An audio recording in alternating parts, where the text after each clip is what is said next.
दोस्तों नमस्कार। विकसित दर्शन न्यूज में आप सभी लोगों का स्वागत है। दोस्तों समझ में नहीं आ रहा है कहां से शुरू करें और कहां पे जाकर खत्म करें।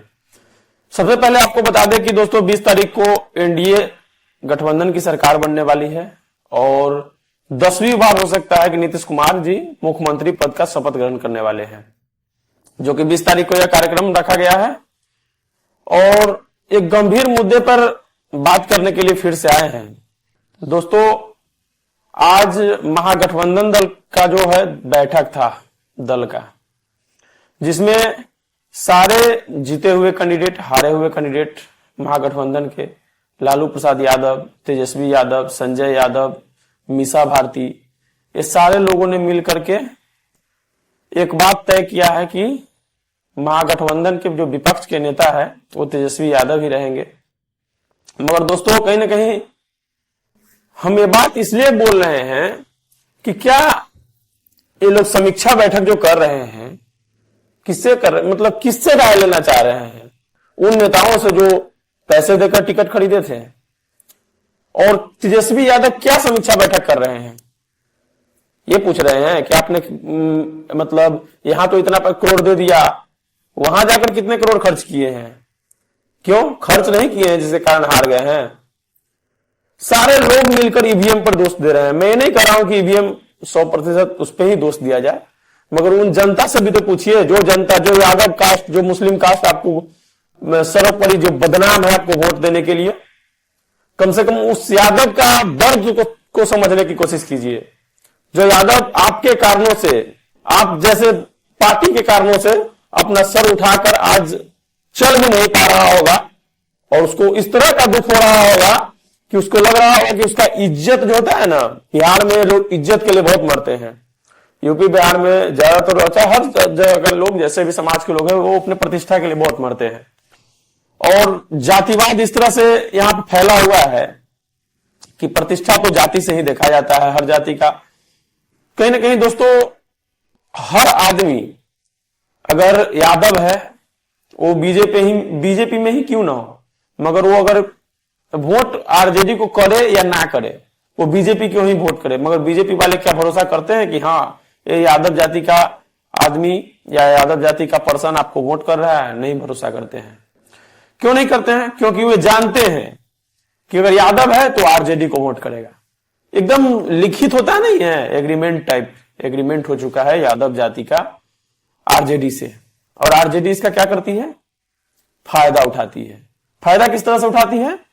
2 करोड़ में टिकट बेचेगी, 3 करोड़ में टिकट बेचेगी। आपके वोट का सौदा पटना पहले ही हो चुका है। आपके वोट का सौदा पहले ही हो जाता है पटना में।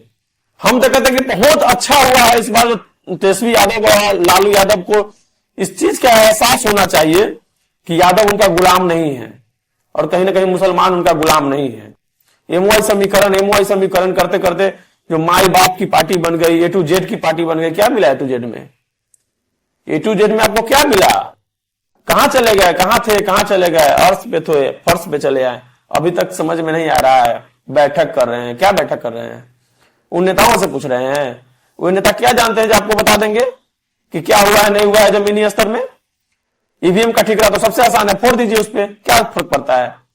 मगर आप जनता के बीच में कितना रहते हैं? जनता, आप बिहार में है, पटना मामूली, पूरे बिहार के क्षेत्र से पटना, नीतीश कुमार का कहना है कि 6 घंटे में आप पहुंच सकते हैं। 5 साल कहां रहते हैं?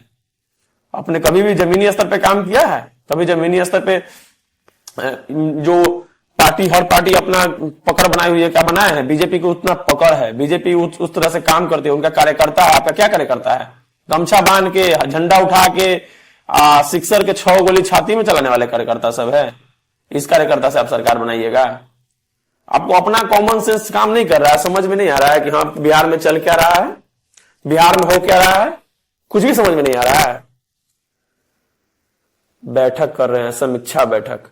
हम लोग यार पूरे बिहार को और पूरे बिहार के यादव और मुसलमान जाति को, तुम्हारे कारण बदनाम हो रहा है ये दोनों जातियां, और तुम लोग इसको वोट के कैश में मतलब डील करते हो इस वोट को। और बेवकूफ है वो लोग जो तुम लोगों को वोट करते हैं जाति और धर्म देख करके। मजबूरी भी है उन लोगों के साथ। मजबूरी इस तरह का है कि वो लोग एक तरह से होता नहीं है कि बंधुआ मजदूर हो गए हुए हैं यादव और मुसलमान आरजेडी का, जिसके कारण वो चाह करके भी जो है दूसरे मतलब पार्टी को वोट नहीं कर सकते हैं। और लोग तो इस तरह से मूर्ख हो चुके हैं, मतलब कि पार्टी को ही वोट करेंगे। क्यों पार्टी को वोट करेंगे? किसी भी पार्टी को क्यों वोट करेंगे? पार्टी का गुलाम बन के रहना है? अगर आपके पास अपना स्वाभिमान है, अपना मत का अधिकार है, तो आप खुल मतलब निष्पक्ष किसी को भी वोट कर सकते हैं। क्या जरूरत है किसी पार्टी को वोट करने का? मगर अगर आप पार्टी को ही वोट करते हैं तो ठीक है, एनडीए सरकार में आई या फिर महागठबंधन सरकार में आई, ना किसी कुशवाहा और क्या बोलते हैं राजपूत का कोई भला होने वाला है, ना किसी ब्राह्मण और मुसलमान का भला होने वाला है। सब कमाएगा तो खाएगा, कमाएगा तो अपना आगे बढ़ेगा, नहीं तो जो ठेकेदारी करते रहते हैं, जो ठेकेदारी जो लोग कर रहे हैं, क्या लगता है आपको ठेकेदारी मिल जाएगा? जो लोग इस बात को सोच करके बैठे हुए हैं कि मेरा जाति सरकार में आ गया, क्या लगता है आपके जाति के सरकार में आ जाने से आपको 4 चक्का दूरा पर लग जाएगा? क्या लगता है दरवाजे पे 4 चक्का लग जाएगा? कुछ हो जाएगा? कुछ नहीं होगा। वही होगा जो इतने 20 साल से चलता आ रहा है या फिर जो बरसों से चल आ रहा है। तो इस बात को दिमाग से निकालिए और सबसे पहले अपने बच्चों के भविष्य को देखिए, अपने भविष्य को देखिए और अपने घर परिवार को देखिए, अपने कमाई रोजी रोजगार को देखिए। ठीक है, उसी से जिंदगी चलना है। राजनीति होती रहती है। 5 साल में ये लोग, सबसे बड़ा 2 बार तो ये लोग को समय मिलता है, एक लोकसभा एक राज्यसभा। दोनों के चुनाव में जो होता है तो सारा जो होता है एनर्जी लगता है इसमें और एक माहौल बनता है त्योहार का, जो लोकतंत्र के त्योहार होते हैं। सबसे पहले लोकतंत्र का मजाक तो लोग खुद उड़ाते हैं। जनता को क्या बोलेंगे कि जनता लोकतंत्र का त्योहार है, जनता इसे मनाए या ना मनाए। ये लोग कम मजाक उड़ाए हैं। एनडीए वाले 10-10 हजार रुपया देकर के लोकतंत्र नहीं खरीदे हैं। जनता नहीं जानती है, लोग नहीं जानते हैं कि किस तरह से 10-10 हजार रुपया देकर महिलाओं को मूर्ख बनाया गया है। किस तरह से 10 हजार रुपया में रोजगार कर लेंगी। अब आपको 20 साल में पहली बार 10 हजार रुपया याद आया कि चुनाव से 10 दिन पहले मतलब दे देंगे। हर राज्य में माई बहन योजना, कई सारी तरह की योजनाएं चला कर आप लोग जो चुनाव से पहले हर राज्य में, मध्य प्रदेश में इसी तरह से हो गया था लाडली बहना योजना। ये लोग नहीं समझ रहे हैं कि किस तरह से वोट खरीदा जा रहा है। मगर हकीकत बात है कहीं ना कहीं सिस्टम पे हर वो पार्टी जो केंद्र में सरकार में रहती है, वो कांग्रेस हो बीजेपी हो, क्या फर्क पड़ता है। हर वो पार्टी होती है वो मिसयूज करती है, कुछ ना कुछ अपने पावर का गलत इस्तेमाल तो करती ही है, चाहे वो कोई भी पार्टी हो। उससे जनता का कुछ बनना बिगड़ना नहीं है, कुछ जनता का भला नहीं होगा।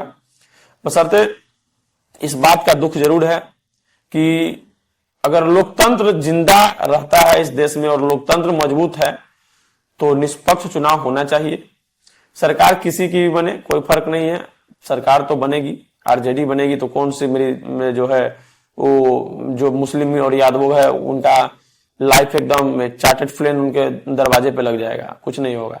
बस वही है, जाति के नाम पे चुनाव लड़ते रहिए, लड़ाते रहिए, जनता को मूर्ख बनाते रहिए, अपना जेब भरते रहिए, अपने भविष्य में अपने बाल बच्चे को विदेश भेजते रहिए, घर हर जगह पे फ्लैट, हर जगह पे प्रॉपर्टी रचते रहिए और एजेंसी जांच करती रहेगी। वो एजेंसी भी उन्हीं की और सरकार भी उन्हीं की, नेता भी उन्हीं के। और जब एक वीडियो में खान सर से सवाल पूछा गया था कि खान सर बिहार में 2 चरणों में चुनाव हो रहा है, तो वहीं बहुत ही मजाकिया अंदाज में खान सर ने जवाब दिया था कि 2 चरणों में चुनाव हो रहा है, इसमें एक चरण में पहले चरण में जनता के चरणों में नेता जाएंगे, दूसरे चरणों में जनता जाएगी नेता के चरणों में। बस यही है, खेल ही यही है, सिस्टम ही यही है। तो क्या फर्क पड़ता है चुनाव का, किसकी सरकार बने किसकी सरकार न बने। लोग तो वोट कर रहे हैं। अब तो यहां तक सवाल आ रहा है कि ईवीएम में, एक नेता ने आज ये भी बयान दे दिया कि ईवीएम में पहले से ही बीसीआई वोट सेटिंग था। क्या कीजिएगा, कोई है सिस्टम जिससे पकड़ा जाए? अभी तक तो कुछ पकड़ा नहीं गया। कोई लंबी लड़ाई लड़ेंगे ईवीएम के लिए, लंबी लड़ाई लड़ेंगे। अरे लड़िए ना, 5 साल तो आप विपक्ष में आ ही गए, लंबी लड़ाई लड़िए। लालू यादव जी तय कीजिए अपने बेटा को विपक्ष में कितना मजबूत रखिएगा। वो विपक्ष के लिए ही लग रहा है, बने हुए हैं। अभी तो हमको दिख नहीं रहा है कि उनका भविष्य मुख्यमंत्री बनने योग्य भी रह गए हुए। इसलिए बोल रहे हैं दोस्तों, बुरा नहीं मानिएगा, मगर आरजेडी का अब जो है ना सूर्यास्त हो चुका है। सूर्य जो होता है ना अस्त हो जाएगा, उस तरह लालटेन का युग का अस्त होता जा रहा है। और कहीं ना कहीं जिस तरह से गठबंधन है बिहार में, इस गठबंधन से बिहार उभरता हुआ नहीं दिख रहा है। अब बाकी बिहार के नेता जाने, बिहार की जनता जाने, बिहार की क्या स्थिति होने वाली है या फिर बिहार कितना डेवलप होने वाला है। आप लोग कमेंट बॉक्स में कमेंट करके जरूर बताइएगा। जय हिंद। इस वीडियो में इतना ही। जय बिहार।